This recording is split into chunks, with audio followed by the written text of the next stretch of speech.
भगवती हईन जवन के उ खाली अहिरा के हाथे पूजा लेवलिन। कवन देवी हईन? कवन देवी हईन? ना जानत हुआ ना? तू जानत हुआ? मत बतावा। वन शक्ति देवी करहा पूजा होला तो वन शक्ति देवी अहिर के हाथे ही पूजा लेवेलिन, दूसर कोई उनके पूजा ना दे। ए भैया तो बड़ा शानदार यहाँ पे करहा पूजा का भी आयोजन भयल। एक गीत छोटा से गीत में आप लोगन के हर रस का मजा मिल जाई, वीर रस का भी मजा मिल जाई, पहलवानी कुश्ती का भी मजा मिल जाई और एक इतिहास का भी बात मिल जाई। आइए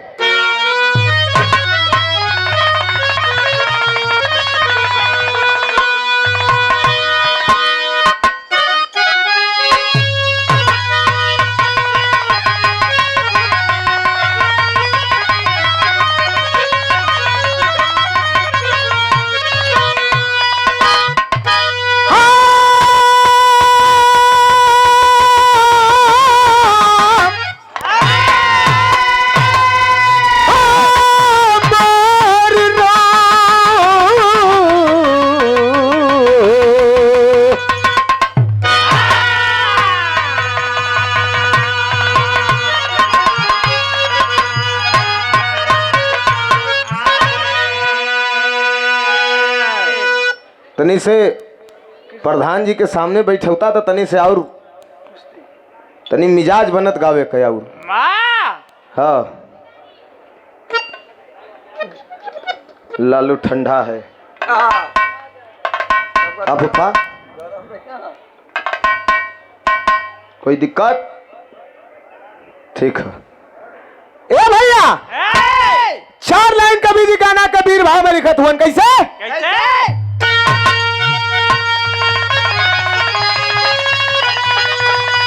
अरे तो कभी बादलों में, अरे कभी बादलों में छिपेगा दिवाकर, अरे कभी चाँद को भी अंधेरा मिला है, अरे कभी भारत से भूमि कंपित हुई तो अरे सभी को मुसीबत का फेरा मिला है। परम ब्रह्म परमात्मा सृष्टि करता, अरे महाकाल शिव शक्ति साधक सहाया, अरे कठिन काल का चक्र जब की चला तो अरे भंवर में फंसी थी खेवैया की नैया।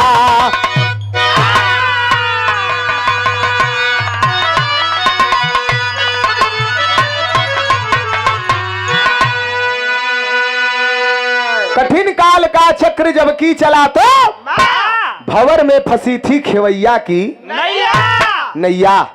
इस समय होले लोग कहलन कि जमाना बदल गयल है। कहाँ जमाना बदलल है? दिन होता है, रात होता है, शादी ब्याह होता है, लड़की लड़का होता है। जमाना ना बदलल है, जमाने का लोग बदल गए हुआ, अपडेट हो गए हुआ, जल्ला आधुनिक जमाना हो गल है। ए भैया इस समय होले वक्त होला, ऐसा वक्त होला कि कबो नैया गाड़ी पे तो कबो गाड़ी नैया पे। इस समय है एक लाइन गीत है और ये गीत के हमारे रामदेव गुरु जी, बुल्लू गुरु जी बड़ा अपने जवानी के आलम में बड़ा उमंग में गावत रहलन। कैसे?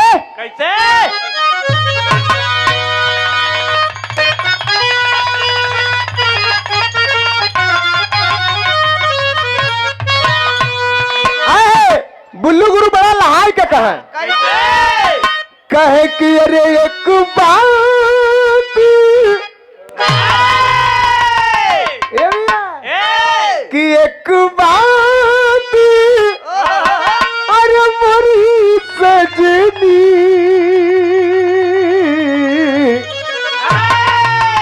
गठियाला चुनरिया। लेकिन जब रामदेव गुरु जी का पारी आवे तो उठाए दे स्वर, उठाए के कहा कैसे? अरे तो काबे में, अरे काबे में तेरा जलवा, काशी में नजारा है। या!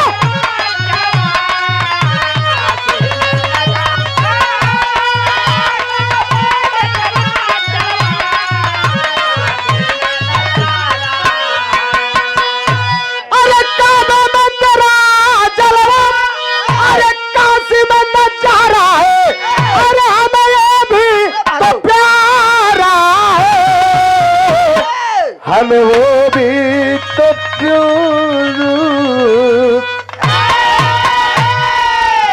सही है ए भैया, इंसान के दुनिया में जिए के होता शान से जिए, एक पुड़िया जहर खाए के मार जा।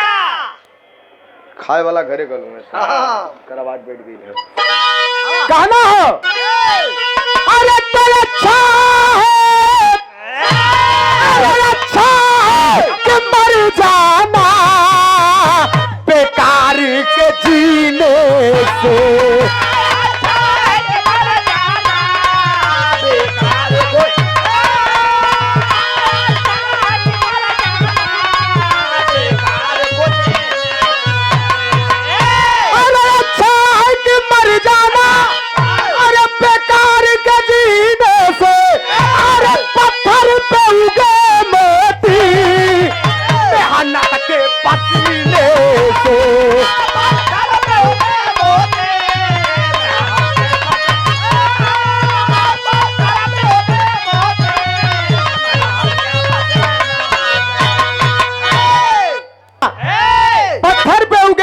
मेहनत के पसीने से। अरे वाह! ऐसे से कहानी का शुरुआत है। कैसे?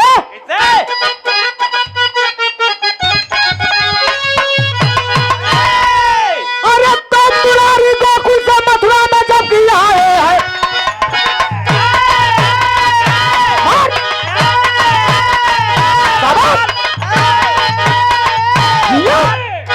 बहादुर हुआ सही कटी तो नाइट में से कटी। कठोर कंस के आतंक को मिटाए है, श्याम बलराम का जयकार चारों ओर हुआ, पति पावन को प्रजा पाकर के विभोर हुआ। वही कुछ लोग कृष्ण से भी जलने वाले थे, प्रसन्न जीत शस्त्राजीत दिल के काले थे। प्रसन्न जीत ने तपस्या तो महान किया, प्रसन्न जीत ने तपस्या तो महान किया, भगवान सूर्य ने संयत परि प्रदान किया, भगवान सूर्य ने।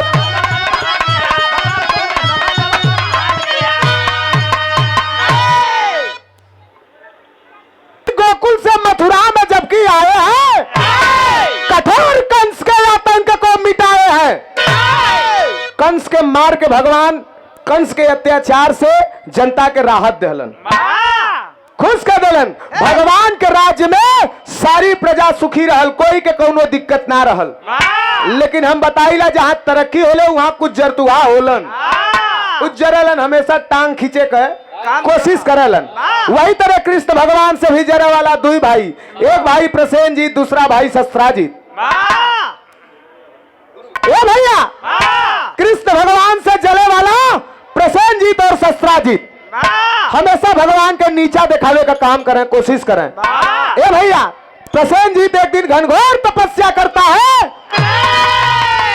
और सूर्य भगवान को प्रसन्न कर लेता है। और जब सूर्य भगवान प्रसन्न भइलन तब उनके एक मणि का माला दे दिलन, जो का नाम रहल स्मंतक मणि।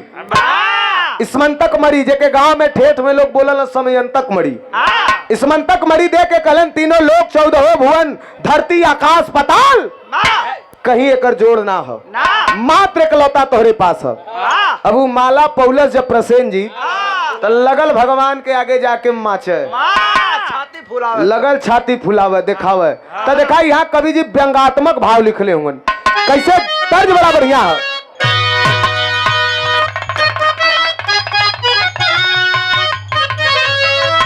कैसे और लेला और बढ़ावा एक पत्ती।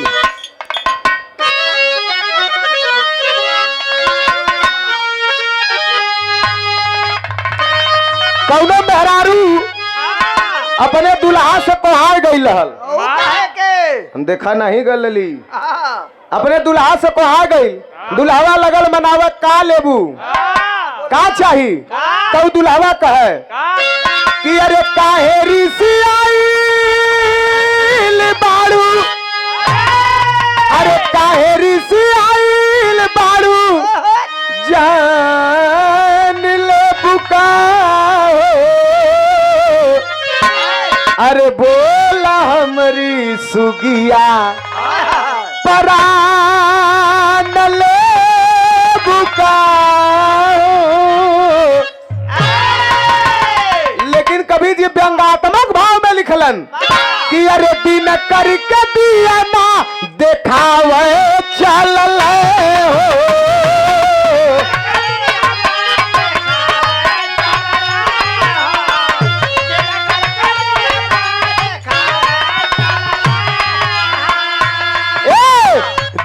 करके दिया ना देखावे चलल हो, अरे बागुलायक सवा झुकावे चलल हो, बागुलायक सवा झुकावे चलल हो।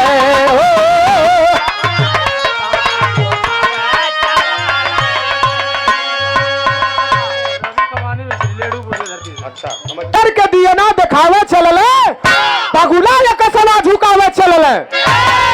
चलना तीनों लोग के मालिक के नीचा देखावे, जाए के भगवान के आगे लगला चमकावे। भगवान कहले का भैया, कहले तोहरे लगे हो, कह ना तो कहे एक काम करा, ई हमहू के दे दा, हम रहू पास हो जाए। कहला देवता हो के भगवान हो के तीनों लोग का मालिक यह भिखमंगाई करत हुआ ना देवे के, उल्टा सीधा भगवान के बोल के चले लगलन। तो यहाँ देखा मल्लाह भाई गीत के गावलन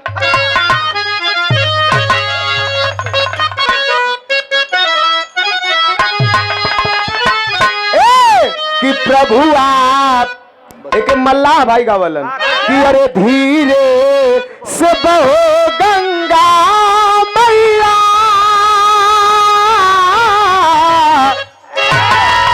अरे उस पार हमें भी चुनो है। लेकिन यही गाजीपुर के धरती के सदाबहार गायक स्वर्गीय शिवमूरत गुरुजी, बिरहा सम्राट स्वर्गीय शिवमूरत गुरुजी, एक तनी से बदल के तनी से चेंज करके गावा। कमरे ब्रिजेश भी आ गईलन, ताली बज जाए। देखा जे सामाजिक है, जे समाज में रहल वो हमेशा समाज के लेके चलेला। और आप चंचल यादव जी को भी सुंदर साफा और सुंदर माला और रुपया से सम्मान कैलन। हमरे ब्रिजेश श्रीवास्तव भैया बहुत बहुत धन्यवाद है आपके, बहुत बहुत प्रणाम।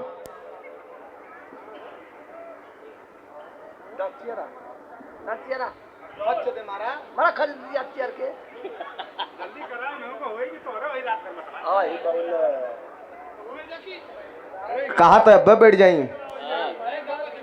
तू उनके तैयार कला, तू उनके तैयार कला, हम बैठ जाए। वो आंचल रखवानी थोड़ो है कि आल्हा छोड़ के धुन गावे लगी है। सैया मिलल बा ड्राइवर त पैसा पे ना जानी, वो लोग बिरहा गावे वाली है।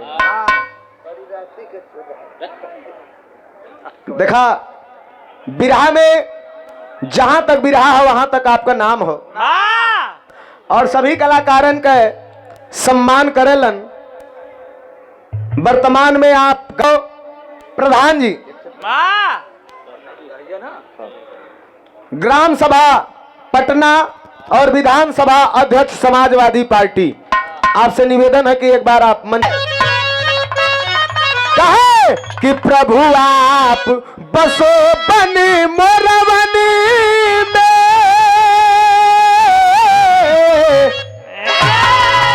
अरे प्रभु आप बसो बने मोरवन में, मेरी उम्र गुजर गई छोरावन में। कैसे ऊपर वाला और उठा भैया,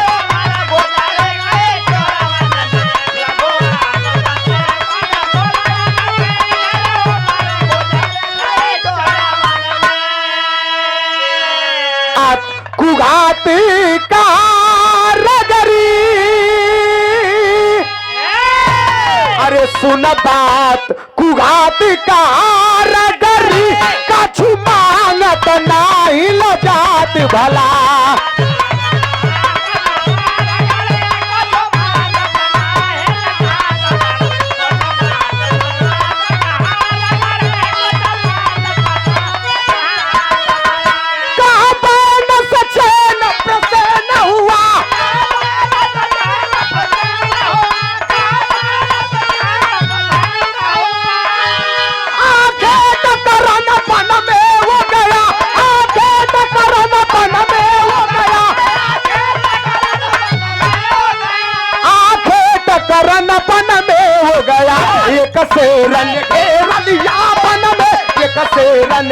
जंगलिया बन में तन प्राण विसार चला।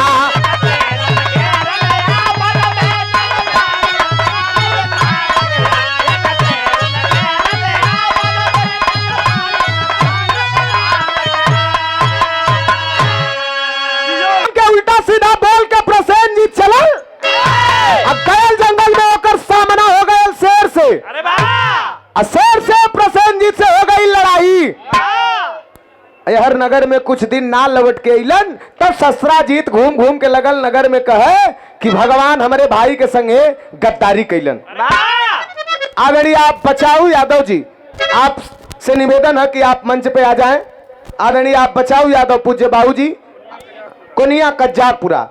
तब देखा मास्टर साहब उल्टा सीधा बोले लगल, तभी देखा तर्ज हो, और इस तर्ज के हमरे स्वर्गीय बिरहा वीर सम्राट स्वर्गीय रामदेव गुरु जी गावत रहलन। अरे वाह। का कोई गाई का कोई बजाई, इस धरती पे दोबारा रामदेव गुरु जैसन कोई ना हो सकत।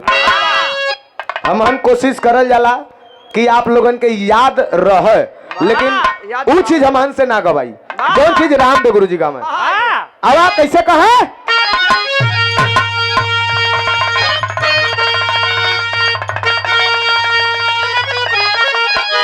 अरे तपिया परदेसवा। ए मास्टर, काली फूफा मंचे पे बैठल हुआ, जंगर चोरई कैसे हुई, रिपोर्ट जाई गड़वा घाट ले। हाँ बढ़ावा।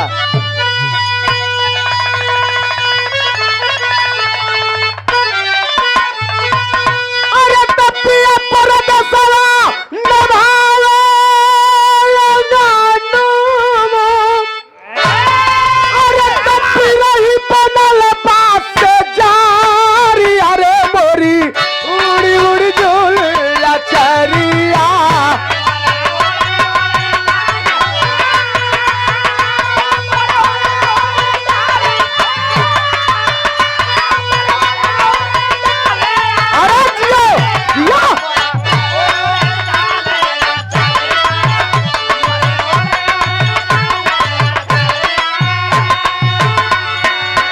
और परम सम्मानित परम आदरणीय आप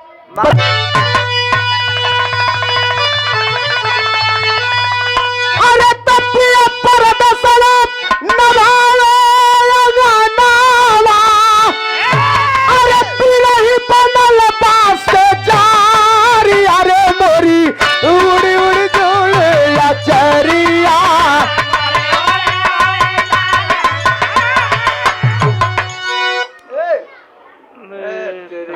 पिया परदेसवा जठान नहीं हरावा। अरे भासुर सुतल मुचुन पे। मंगरू चच्चा मिलैया आवा। अरे पिया परदेसवा जठान नहीं हरावा। अरे भासुर सुतल मुचुन पे। अरे हम बिकाई गईली कबीरा पानी पे। हम बिकाई गईली कबीरा।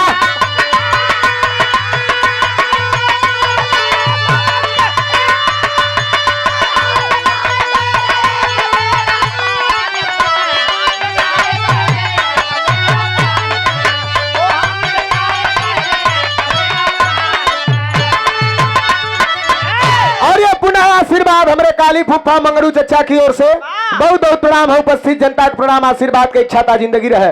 लेकिन देखा उस ससुराजीत नगर में हल्ला का कैलाश कहा कि अरे जन्म का चोर वासुदेव के ललनावा।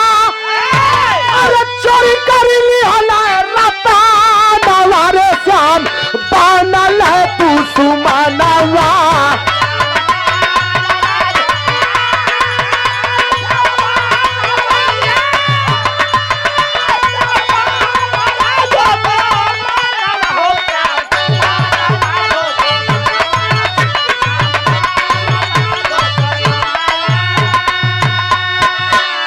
जाई जाई सबसे अरे विपतिया सुनावे। अरे कुटिल कलंक नंद लाल के लगावे।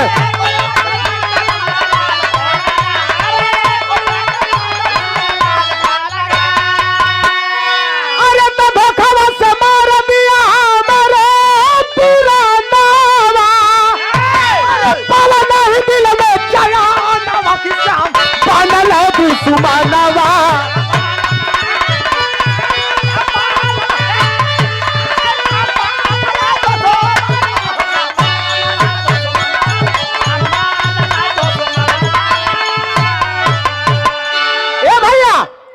शस्त्राजीत कहलस कि जन्म का चोर हवन कृष्ण भगवान, कभी मेहरारून का कपड़ा चोरौलन तो कबो माखन चोरौलन, आज हमारे भाई के मार के मड़ी का माला चोरा लेलन। बड़ा तकलीफ भल जब भगवान ये बात सुनलन त कलन देखा अपना इलन उल्टा सीधा बोललन और ओकरे बाद का जनी कहा गईलन कुल आप छया लगा देलन हमारे पे। तब तेरी में कहना है कैसे, अरे तक कन्हैया जी के लागल चोरिया, अरे कन्हैया जी के लागल चोरिया, तब भादो कृष्ण पक्ष की देखे थे ये चोरिया।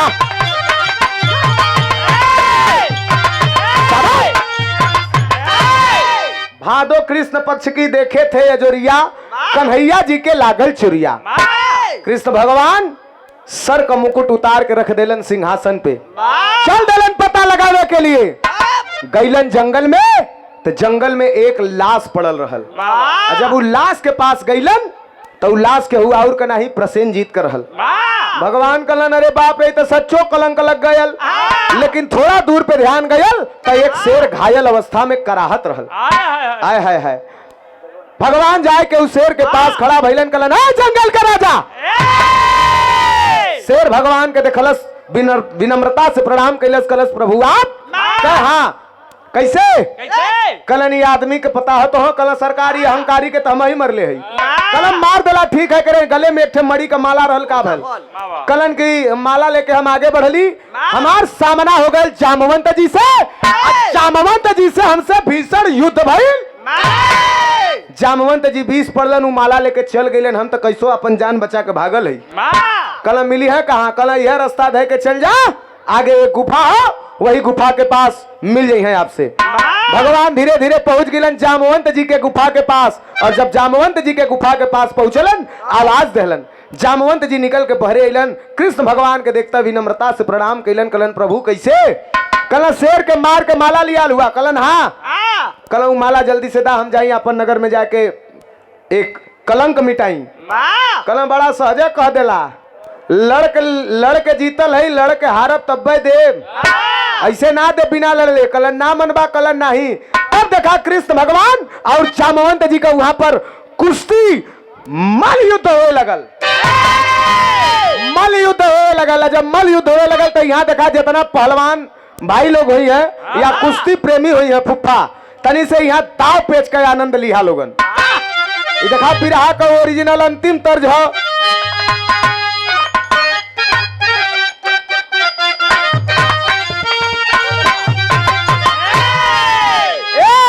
अरे रामा रामा अरे मोरे रामा, तारी उम्र कमर मुझकोनिया, गोरिया खींचे निहुर के पनिया, गोरी का झूले झूलनिया ना।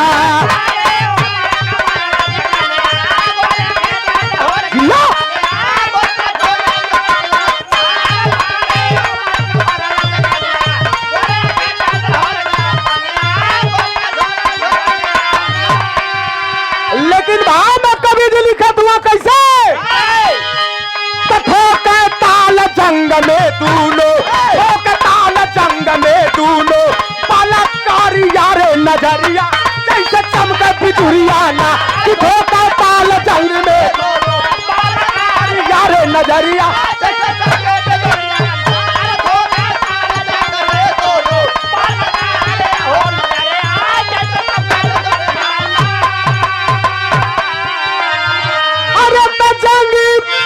अरे जामवंत बलदाई,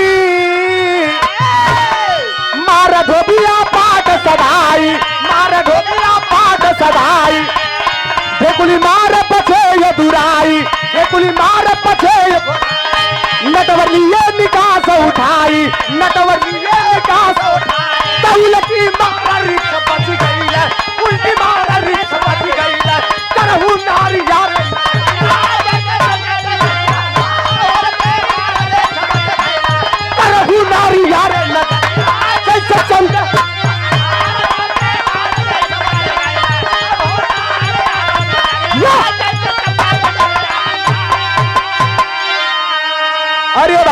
मारे गए।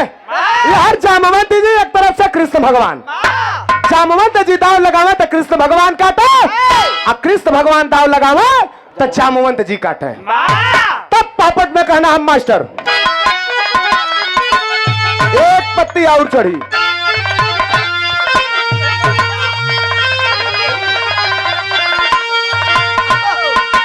अरे तो लड़ा बहादुर, अरे लड़ा बहादुर, अरे भारत के सदाऊ मंग जंग छिड़ गई लो, टक्कर दाव पर दाव पकड़ के यंग जंग छिड़ गई।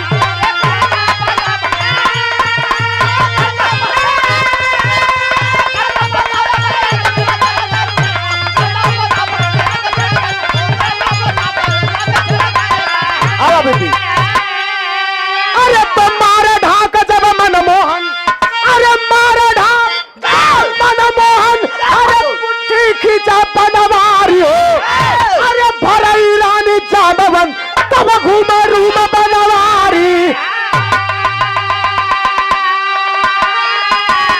अरे तो कठिन कृष्ण जी जंग जंग छिड़ी गई लो, गए हाथ जामवन तो वही संग जंग छिड़ी।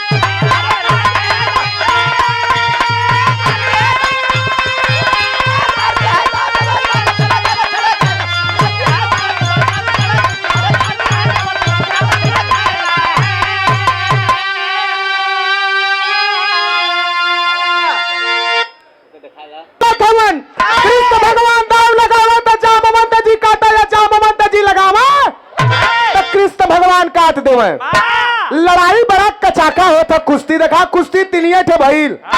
एक कुश्ती मारुति मानेक जवन की महाराष्ट्र में 3 दिन तक भयल, और दूसर की कुश्ती यही बनारस के पीली कोठी पे भइल है, डेभा तिवारी और उदल का जवन 7 दिन तक भइल। अब पहला कुश्ती है जवन हम गावत है, पेवर बसवरिया वाला। और आदरणी हमारे फुफ्फा के आप समधी हैं, हमारे मुलायम भाई का ससुर जी होंगे, तब तो हमारा ससुर हो गई बहुत बहुत पे लगी हो। सार भाई लोग नहीं आल हुआ, खाली यहाँ जीजा लोगन चपल हुआ, सार एको नहीं लोगत हुआ।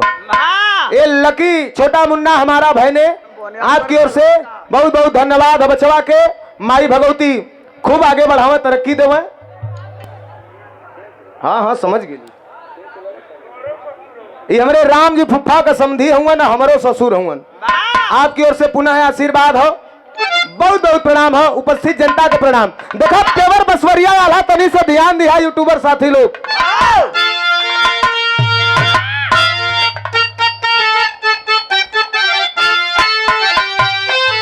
बजा के पूरा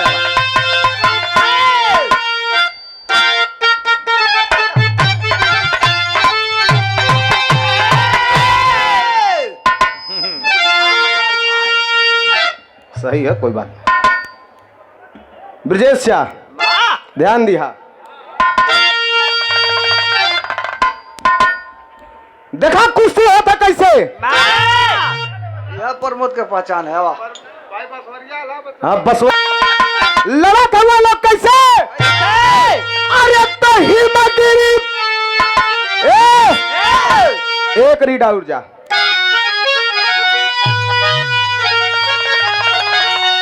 अरे तो हिमगिरी बटे हटे ना सागर, अरे भयंकर वीर जुगार,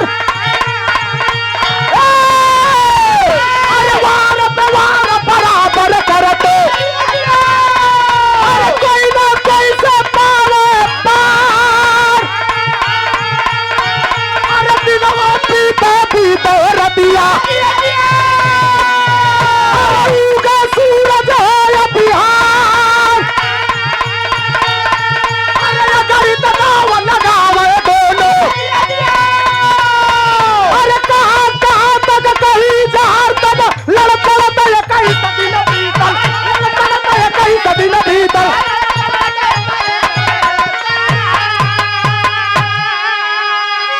वो आंचल रघवानी से तोहर बउलन आजू कहाँ है, खत्म ध्यान रहे।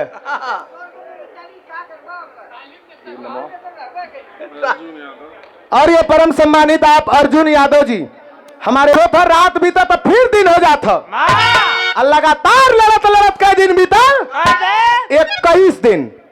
पहले बतौली रखा धरती पर तिनिया कुश्ती भइल, कृष्ण भगवान और जामवंत जी का कुश्ती जो कि लगातार 21 दिन भयल। दूसरी कुश्ती डेभा तिवारी और उदल का बनारस पीली कोठी में 7 दिन तक भयल, दिन और रात।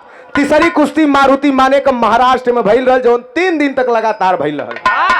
जब 21 दिन भयल हल लड़त लड़त तब भयल का मास्टर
भगवान कलन का बात है, कलन हमके चिन्हला, हम वह जामवंत हई, हम वह जामवंत हई। सतयुग में देवासुर संग्राम का लड़ाई भई, बड़े बड़े राक्षस बड़े बड़े वीर मारल गईलन, त्रेता लोग का जीत भइल, राक्षस का हार भयल। सतयुग बीता ले आयल त्रेता, और त्रेता में राम रावण का लड़ाई भइल। ऐसा लड़ाई जेमन 18 छौरी खाली बानरी से ना रहल, जौने समुंदर पे और छोड़ नहीं रहले पर हमन पत्थरे का पुल बांध ली। ऐसे ने लड़ाई में हम रहली, प्रकांड विद्वान महान पंडित रावण मारा गया। लड़ाई खत्म हो गई सरकार, लेकिन हमारे लड़ने से पेट ना भरल। जब आप पुष्पक विमान पे बैठ के जाए लगला, तब आपसे कहले रहली। हाँ हाँ, ये बात सही है। ये स्वर्गीय श्यामलाल यादव मामा जी के नाम पे आशीर्वाद है।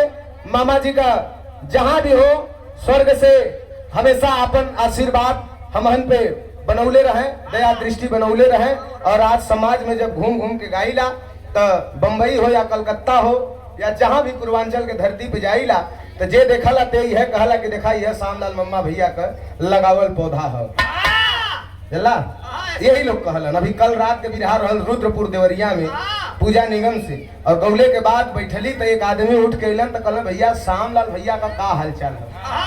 हम कहली तो धरती पे ना हूँ, कहना हो बहुत बचपन में देखले रही बनारस में, जब उनसे भेंट भइल रहल तो हमसे कहले रहलन कि यह लड़कवा के गवावत है, तनी से आशीर्वाद लोगन दिखा। मौका मिले जरूर, लेकिन उनके ना रहले के बाद ये मम्मा के नाम पे आशीर्वाद है, बहुत बहुत प्रणाम, उपस्थित जनता का प्रणाम है। भैया कल सरकार जब आप पुष्पक विमान पे जाए लगला, तब आपसे कहले रही तो आप कहला कि तुम्हारी इच्छा द्वापर युग में पूरा करब। भगवान मुस्किया के कहलन, तब कहला सरकार आज हमारे लड़ने से पेट देवासुर संग्राम सतयुग में लड़ाई से पेट ना भरल, राम रावण का लड़ाई त्रेता युग में लड़ने से पेट ना भरल, लेकिन आज द्वापर युग में कृष्ण भगवान से कुश्ती में लड़ने से पेट भर गया। तब भगवान कहलन माला देता, जल्दी से हम चली। चला एक इच्छा है प्रभु का,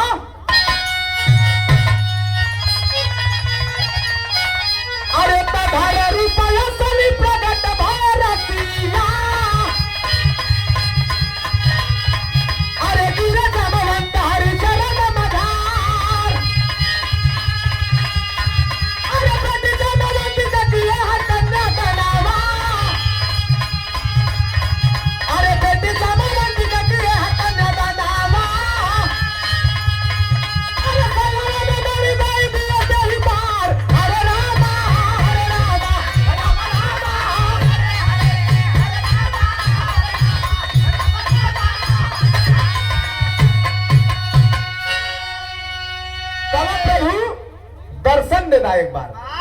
भगवान चतुर्भुज रूप में दर्शन देहलन, कलन अब कलन के हमारे एक बिटिया हो, वही से हमके कृतार्थ कहदा, ले जाऊ साथ में मणि का माला। तब वैसे कृष्ण भगवान और जामवंती के विवाह संपन्न भयल। आप लोग पेपर पत्रिका में टेलीविजन पे देखले हुए गुफा में जामवंत जी समयंतक मणि हाथ में ले हुए और अग्नि के 7 फेरा लेते हुए जामवंत जी कृष्ण भगवान और जामवंती।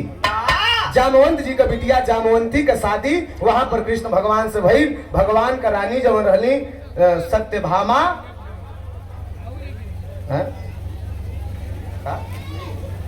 सत्यभामा, रुक्मिणी और जामवंती, 3 मेन रहने जल्ला ना।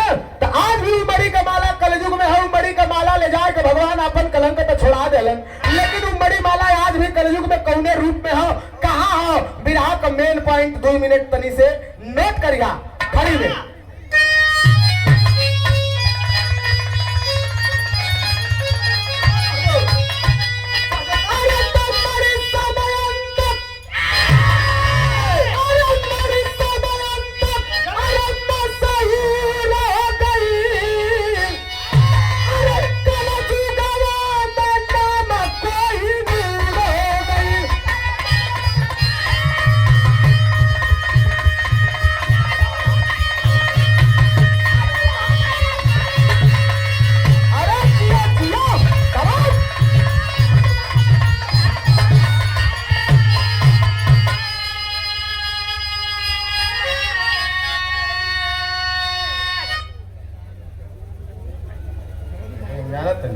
भैया मणि समयंतक मशहूर हो गई, कलयुगवा में नाम कोहिनूर हो गई।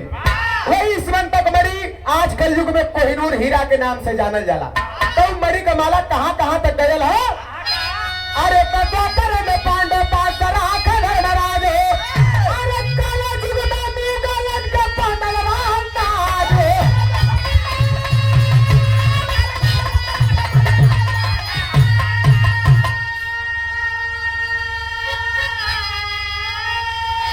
लूटा नादिर शाह तब गरूर हो गई। द्वापर युग में धर्म के प्रवर्तक भैया धर्मराज के पास और इसी कल युग में मुगल सल्तनत के जिद्दी वजीर आलम नादिर शाह के पास में पाया गया। नादिर शाह से जीत के अपने सनातन धर्म में फिर के लेके आए। अरे तजीत रणजीत सिंह लाओ फिर रतनवा, अच्छी ने अंग्रेज छूटी गई लावतनवा।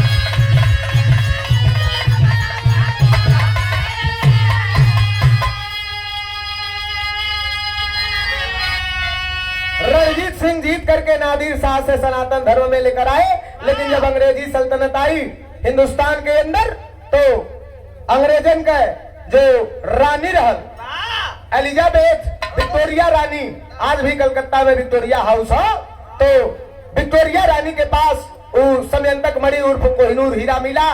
लेकिन जब देश छोड़ के जाए लगलन अंग्रेज तो माला लेके साथे चल गिलन मणि का माला। भारत सरकार मंगलस्त पहले पे कुल कहला के लियावत के समुंदर में गिर गए। भारत सरकार तनी से और दबाव बनौलत कि सुई डोरा थोड़ो रह, हमार चाहिए, हमारे भारत का धरोहर हो, देने के लिए तैयार हुआ। फुफा है तुम्हारा आदत ना ठीक, यही से हम न करे रही इलाका क्रम तुम्हारा।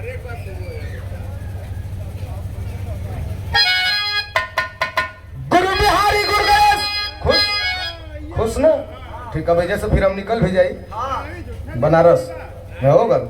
गुरु बिहारी गुरु गणेश गुरु रामलाल ललकारे, अरे बच्चन गाते कवि चंद्रिका ताव से सबको मारे।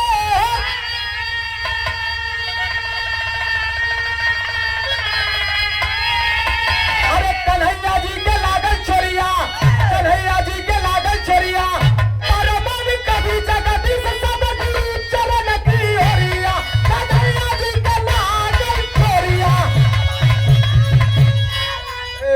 और मत बोला टम समय ज्यादा हो गल है।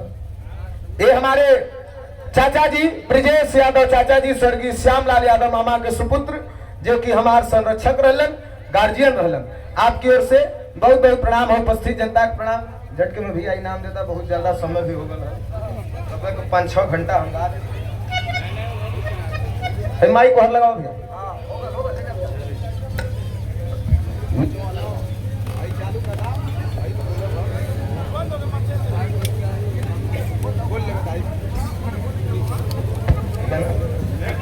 और ये अक्षय यादव जी जिला पंचायत सदस्य मनिहारी पंचम भावी प्रत्याशी अक्षय यादव जी, आपकी ओर से 501 रुपए का आशीर्वाद है। बहुत बहुत धन्यवाद है, बहुत बहुत प्रणाम है आपको, उपस्थित जनता को प्रणाम। आशीर्वाद के एक छाता जिंदगी रहे।